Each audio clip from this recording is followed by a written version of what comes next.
वो बॉक्सिंग पे ना अपनी छोटी मोटी अफ्तारी लेकर जा, क्योंकि नॉन मुस्लिम कंट्रीज़ और मुस्लिम कंट्रीज़ में ना सबसे बड़ा यही ऐसा बेदर्दी से बैंक का मतलब ये भी बड़ा ढीठ। मैं अब श्योर नहीं हूँ। यहाँ पर जब कोई भी घर फॉर सेल होता है तो उसको विज़िट। अस्सलाम वालेकुम एवरीवन, कैसे हैं आप सब लोग। आई होप सब लोग ठीक होंगे इंशाल्लाह, और होपफुली आप सबका रमज़ान भी बहुत अच्छा गुजरा होगा खैर से। यहाँ पर आज 7वां रोज़ा है और टाइम इतने जल्दी जल्दी गुजरा होता है पता ही नहीं चलता।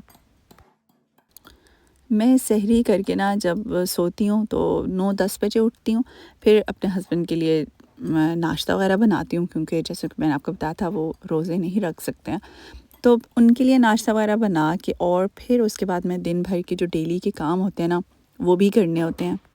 आई मीन बाहर के काम, जैसे कि आपने कहीं जाना है, जो भी टाइमिंग्स वगैरह होते हैं, क्योंकि नॉन मुस्लिम कंट्रीज़ और मुस्लिम कंट्रीज़ में ना सबसे बड़ा यही डिफरेंस है कि यहाँ पर रमज़ान के अकॉर्डिंग कुछ भी चेंज नहीं होता। जैसे हमारे पाकिस्तान में स्कूल्स, ऑफिसेज, सबकी टाइमिंग्स चेंज हो जाती हैं, पूरे मुल्क की एक रूटीन जो है वो रमज़ान के मुताबिक हो जाती है, जबकि नॉन मुस्लिम कंट्रीज़ में ऐसा कुछ भी चेंज नहीं होता। आज थोड़े से बाहर की भी काम है, तो उससे पहले मैंने सोचा कि घर के कामों को थोड़ा सा निपटा जाएं। और ये टेबल मैट्स, इन पे तो चटनी वगैरह और रायते गिरे हुए हैं, तो मैंने सोचा कि इनको पहले ना थोड़ा सा धो लें इनको। अच्छा, इन टेबल मैट्स का ये फ़ायदा, इनको जितनी बेदर्दी से धोए ना ये ख़राब नहीं होते, बड़े मुझे अच्छे लगते हैं, क्योंकि कपड़े वाली चीज़ों को धोना ना और उसको सेटल रखना काफ़ी मुश्किल हो जाता है। तो इस तरह की जो चीज़ें होती हैं ना, इनको बड़ा आसान होता है मैनेज करना। स्वीडन में आजकल रमज़ान काफ़ी ज़्यादा आसान है, क्योंकि रोज़ा बहुत लंबा नहीं होता, सिर्फ 13 घंटों का रोज़ा है। और 13 घंटों का रोज़ा ना सिर्फ इसलिए कह रही हूँ क्योंकि यहाँ पर ये बहुत छोटा रोज़ा लगता है।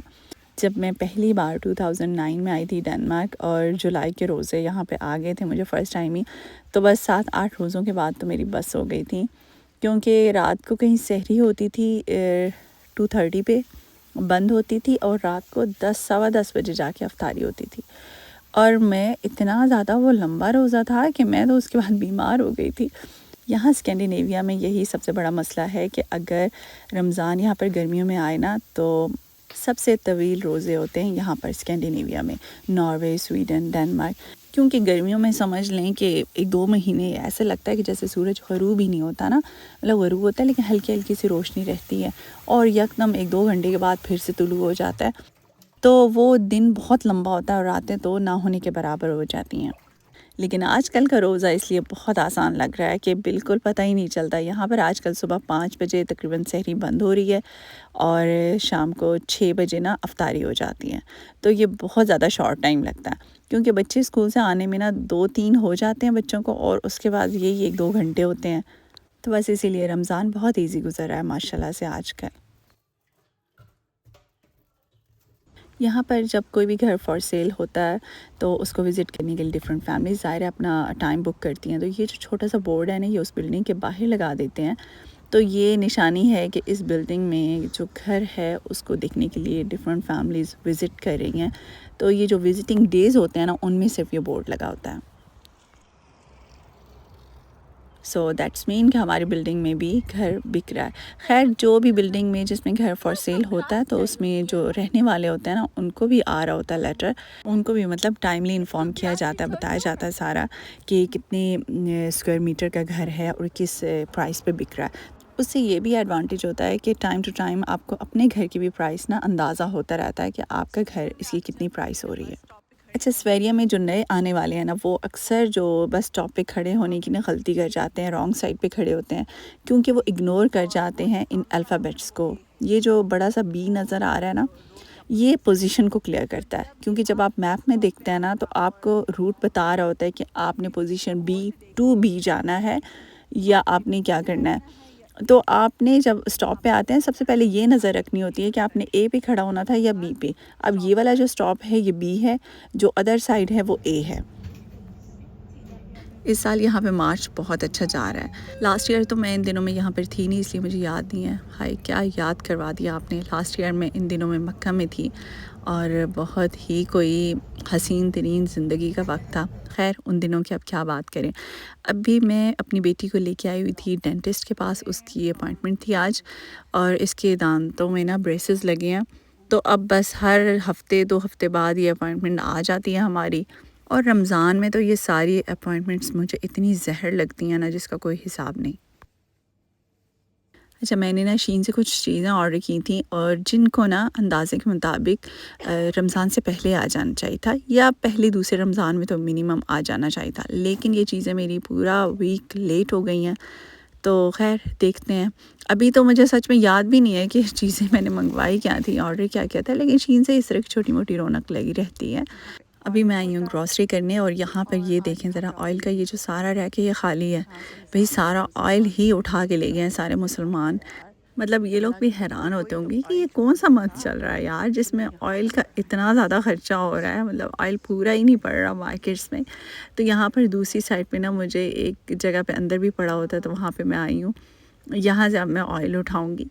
अच्छा, एक मज़े की बात बताऊँ, यहाँ पर जितनी भी ये स्वीडिश मार्केट्स हैं ना, इसमें कुछ ना कुछ सस्ता लगा हुआ है। जैसे खजूरें लग गई हैं और फ्रूट्स में कुछ चीज़ें सस्ती लग जाती हैं। ऑयल इसी तरह से रीज़नेबल प्राइस में लगा हुआ है आजकल लिटल में। बट आपको सुन के हैरानगी होगी कि यहाँ पर भी जो अरबी मार्केट्स हैं ना, जहाँ से हम लोग गोश्त लेके आते हैं, उन्होंने अपनी प्राइसेस इतनी ज़्यादा बढ़ा दी हैं यार, मतलब हद है। अच्छा, पहले मैंने कहा आप लोगों को दिखा भी दूँ, मुझसे लास्ट वीडियो में भी पूछा था और 1-2 दफ़ा मुझसे पहले भी कोई पूछ चुकी हैं कि मैं कौन-सा आटा यूज़ करती हूँ। तो ये ना मैं विलीज़ में आई हुई हूँ और मैं ये वाला आटा लेती हूँ। ये 1.5 केजी का ये पैकेट होता है और ये आपने देखा इसके ऊपर लिखा हुआ है ग्राहम। अच्छा, इसी तरह का एक दूसरा भी है जो ये लिखा हुआ है फुल कॉर्न, लेकिन अगर आप इस फुल कॉर्न के नीचे पढ़ेंगे ना तो 25% लिखा हुआ है और इस ग्राहम के अंदर अगर आप देखें तो 100% फुल कॉर्न लिखा है। ये डिफ़रेंस है इन दोनों आटों में। अच्छा, ये बहुत अच्छा आटा है, मतलब जितने भी आजकल यहाँ पर ना बहुत सारे स्टमक इश्यूज़ भी चल रहे हैं, उनके लिए भी बहुत अच्छा है और स्पेशली जो लोग देहातों से ताल्लुक़ रखते हैं। ओए होए होए! पैकेट तो मैंने ऐसा बेदर्दी से फेंका, मतलब ये भी बड़ा ढीठ निकला कि ये फटा नहीं, वरना मैंने कोई कसर नहीं छोड़ी थी। अच्छा, अभी जो मैं पीछे देहाती कह रही थी ना, देहाती इन अ सेंस कि जो लोग बहुत मोटा आटा खाने की ना आदी होते हैं। शहरी लोग ज़रा भई बाबू टाइप होते हैं ना, बारीक आटे खाते हैं। बाहर से जब मैं आई तो बिल्कुल आधा घंटा ही रहता था अफ्तारी से। तो आजकल मैं बिल्कुल अकेली होती हूँ क्योंकि हस्बैंड तो जॉब पे होते हैं, बेटा बॉक्सिंग पे चला जाता है और वो बॉक्सिंग पे ना अपनी छोटी-मोटी अफ्तारी लेकर जाता है, वापस आके वो खाना खाता है। तो बस इसीलिए वर्किंग डेज़ में आजकल मैं बिल्कुल अकेले अफ्तारी करती हूँ। और बस इसीलिए मैं कह रही थी ना कि बहुत बोरिंग यहाँ पे रमज़ान होता है कि आपको हर लम्हा जो है ना अपना पाकिस्तान बहुत याद आ रहा होता है। वहाँ पर सहरी और अफ्तारी की क्या रौनकें होती हैं, ख़ास तौर पर जब आपके पेरेंट्स होते हैं, आपकी फ़ैमिली होती है, आप सबके साथ जब मिल बैठ के जो अफ्तारी या सहरी करते हैं ना, तो मुझे सहरी भी मज़ा नहीं देती, कोई अफ्तारी भी मज़ा नहीं देती। क्योंकि बेसिकली जो ये हमारा मंथ है ना, बहुत रौनकों वाला मंथ होता है और फिर इसके बाद जो ईद की खुशियाँ होती हैं, वो आ रही होती हैं। तो यहाँ पर ऐसा कुछ भी नहीं होता, इसलिए मुझे बहुत ऐसे बोरिंग लगता है ना, कोई अज़ानें इस तरह से सुनाई नहीं देती, सहरी की वो जो चहल-पहल वो नहीं सुनाई देती। और रमज़ान में जो हमें ख़ास तौर पे बहुत ज़्यादा खुशी होती थी कि अब हमने गाँव में जाना है ईद करने, तो आखिरी अशरे में हम लोग गाँव जाते थे और दादा-दादी, चाचा, फूफियाँ उन सब से मिलने का जो इंतज़ार होता था ना, वो बहुत ही कोई मैं बता नहीं सकती उसकी कितनी खुशी होती थी उस इंतज़ार की। कभी-कभी हम सब अपने पुराने वक़्तों में खोकर ना थोड़े से दुखी हो जाते हैं कि वो हाय वो कितना अच्छा वक़्त था। लेकिन मुझे ना बाद में फिर कभी-कभी ये ख़्याल आता है कि हमें अल्लाह ताला का बहुत शुक्र अदा करना चाहिए कि हमारे पास उतना हसीन वक़्त था तो सही, कुछ लोगों के पास नहीं होता। तो बस इंशाल्लाह जो आज का वक़्त है, कल को वो भी हमारा एक याद बनेगा।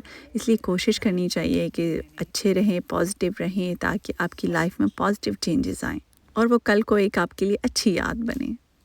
अच्छा, एक चीज़ ना मुझे याद आ गई और ज़रूर कहना चाहूँगी, आप लोगों से शेयर करना चाहूँगी कि अल्लाह ताला ने हमें जिस भी रिश्ते पे फ़ाइज़ किया है ना, तो सब रिश्तों के साथ बहुत ईमानदारी से पेश आएँ। क्योंकि हमें मतलब नहीं पता होता कि हमारे रवैये की वजह से लोगों की ज़िंदगियों पर, इवन हमारे अपने बच्चों की ज़िंदगियों पर भी उसका कितना गहरा असर होता है। और ख़ास तौर पर जो अच्छी चीज़ें हम रमज़ान में अडॉप्ट करते हैं ना अपने मिज़ाज में और चीज़ें, मतलब किसी के साथ पेश आने में, अगर हम उसको पूरा साल कंटिन्यू करें ना तो हम, मेरे ख़्याल में हमारी दुनिया और आखिरत दोनों ही संवर जाए। अच्छा, शीन से मैंने ये छोटी-छोटी चीज़ें तो ऑर्डर की जो कि आप लोगों ने साथ-साथ देख लीं। और ये जो नेल कलर है ना, एक्चुअल में तो मैंने जो आर्टिफ़िशियल नेल्स थे ना, वो मँगवाए थे। लेकिन उसकी जगह पे ये नेल पेंट मैंने देखने में गलती कर दी और फिर ये पेंट अप्लाई करने के थोड़ी देर बाद देखा तो मेरे थंब से ना ऐसे ये गिरने वाला हो गया था। तो ऑब्वियसली मैंने इसको भी गलती ऑर्डर कर लिया, लेकिन चलें कोई नहीं, 10-12 क्रोन का नुकसान हो गया।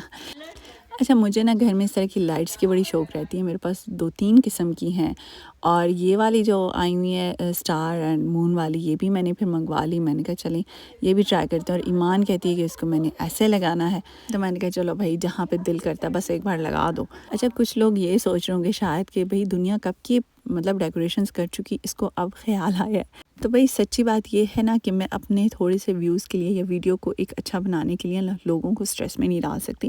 एंड आई थिंक कि जो आम लोग हैं ना, उनका रमज़ान ये बहुत ज़्यादा डेकोरेशंस करके नहीं गुजरता, ये जस्ट यूट्यूबर्स ही कर रहे होते हैं। सो मुझे अपना जो कंटेंट है वो रियलिटी बेस्ड रखना है, जो कि मुझे पसंद है और जिसमें मैं ख़ुद भी इजी रहूँगी और देखने वाले भी, मुझे लगता है कि वो भी इजी रहते हैं। तो खैर ये था आज का व्लॉग। अपना बहुत सारा ख्याल रखिएगा, दुआओं में याद रखिएगा। अल्लाह हाफ़िज़ जी, बाय बाय।